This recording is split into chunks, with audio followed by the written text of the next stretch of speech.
Ouais, non, là, je vois à quel point j'ai fait des pas de géant, mais que ce soit dans mon marketing, mais aussi d'un point de vue personnel.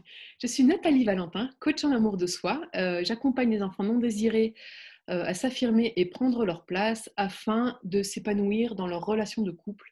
En fait, il s'agit surtout d'entretenir une relation de couple qui soit saine, authentique et épanouissante. Il y a le mot perdu qui me vient. Je me sentais un peu perdue quand même. J'étais quand même confiante, et j'avais confiance en Caroline et toi, et en moi aussi d'ailleurs, et au groupe. J'étais confiante que j'allais tomber sur un super groupe qui allait vraiment beaucoup m'apporter aussi.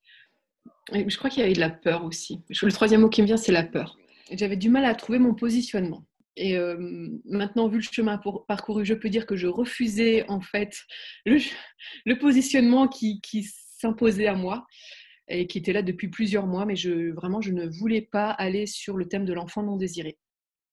Parce que c'était moi reconnaître et faire encore un pas de plus vers le fait que moi aussi j'étais une enfant non désirée.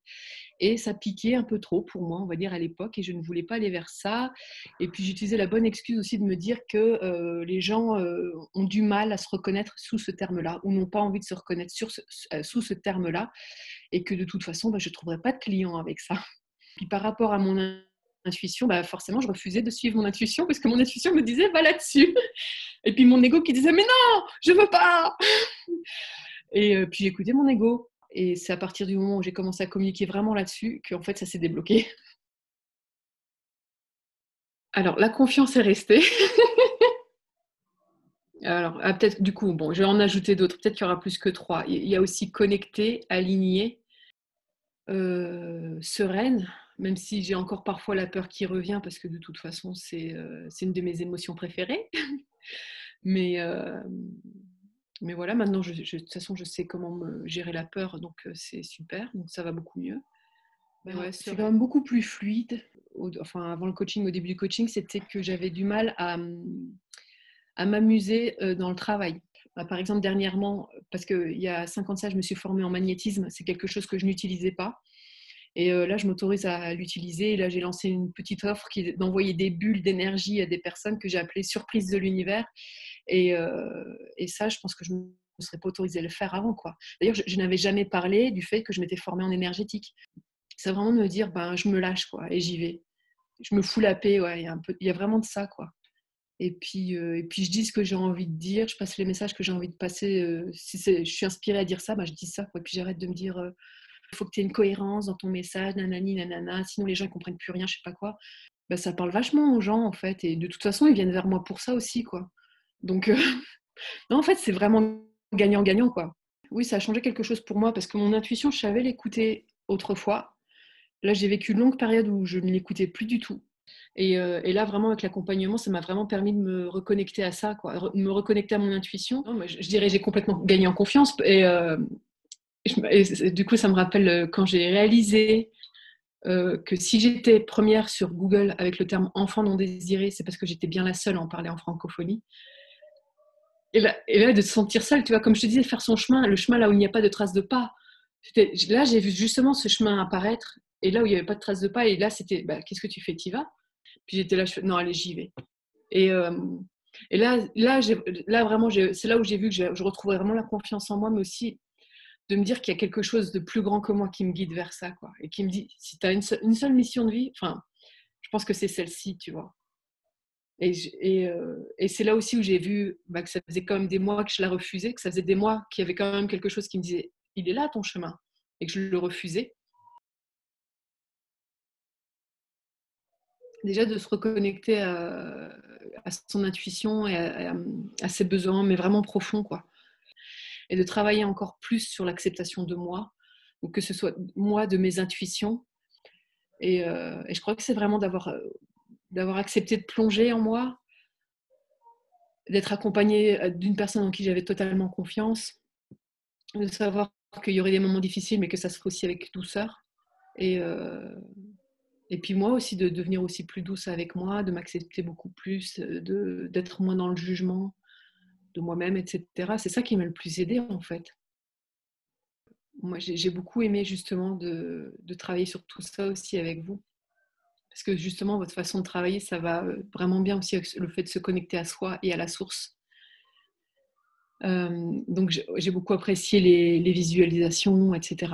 Avec, où on ressort toujours avec un message super, très surprenant. Donc, ah ouais, celui-là, je ne l'aurais pas eu avec mon mental. Hein. Il fallait vraiment aller faire une visualisation, etc. Pour moi, c'était vraiment une bulle, vraiment un espace-temps qui était hors du temps, j'ai envie de dire. Là aussi, il y avait beaucoup de douceur, de bienveillance, d'écoute, d'attention, d'acceptation. Et moi qui travaille énormément sur tous ces thèmes-là pour moi-même et aussi avec les autres, j'aime beaucoup du coup être dans ce genre d'espace avec les gens. Beaucoup de confiance mutuelle aussi, de respect mutuel. C'est ce que j'ai le plus apprécié.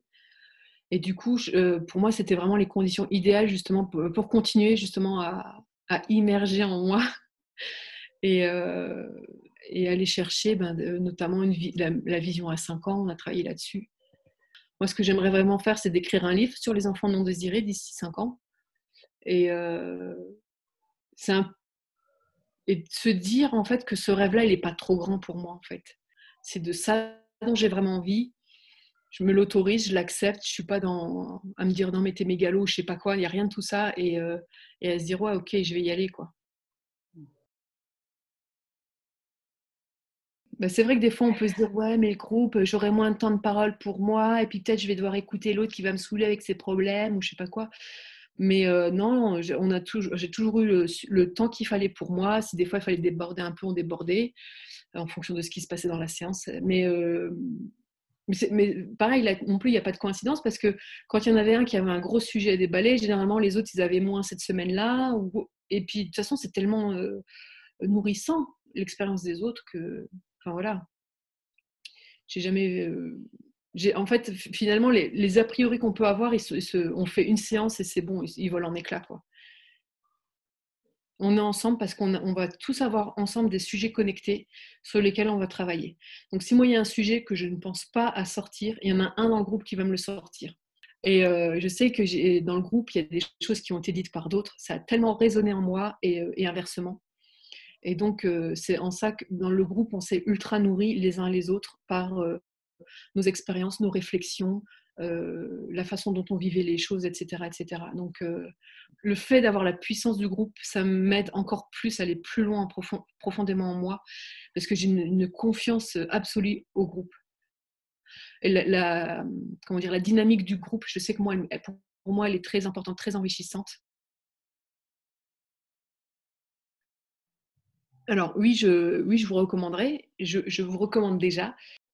Moi, c'est surtout en fait votre approche que j'apprécie beaucoup, qui est beaucoup plus de se connecter à son intuition, à des choses beaucoup plus subtiles, et on n'est pas sur j'ai envie de dire, un bête coaching de performance, parce que quand on est sur du business coaching, on peut être sur simple, enfin, entre guillemets, où on nous donne les bases du marketing digital, il faut faire comme ci, il faut faire comme ça, et puis si tu fais ça, tu devrais avoir tel résultat.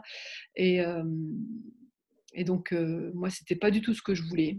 Je le savais déjà parce que, de toute façon, comment dire, la théorie, elle n'est pas si dure que ça, quoi. J'ai envie de dire. Mais c'est passer à la pratique. Et à un moment, pourquoi quand on passe à la pratique, ça bloque? C'est là où moi, j'avais vraiment besoin de quelqu'un. Et aussi, moi, je fais vraiment énormément le lien entre mon business et ce qui peut se jouer en perso pour moi. Je trouve qu'il y en a beaucoup trop qui dissocient les deux, alors que pour moi, les deux sont indissociables. Et ça, je sais que j'avais aussi dit à Caroline, et si des fois je te viens avec un sujet perso ou un truc perso, est-ce que tu me le mets de côté ou est-ce qu'on y va? Elle m'a dit on ira. C'est pour ça que moi, je vous recommanderais aussi, c'est que de toute façon, pour moi, il ne faut pas se mentir, quand dans le business, ça bloque, c'est qu'il y a un truc en nous qui bloque, et c'est un truc très personnel qui bloque, voire même intime. Et si on est face à un coach qui est botte en touche parce qu'il n'a pas l'habitude de gérer ça, et parce qu'il pense que c'est pas son boulot de le gérer, pour moi, il y a un truc qui n'a pas été pigé, quoi.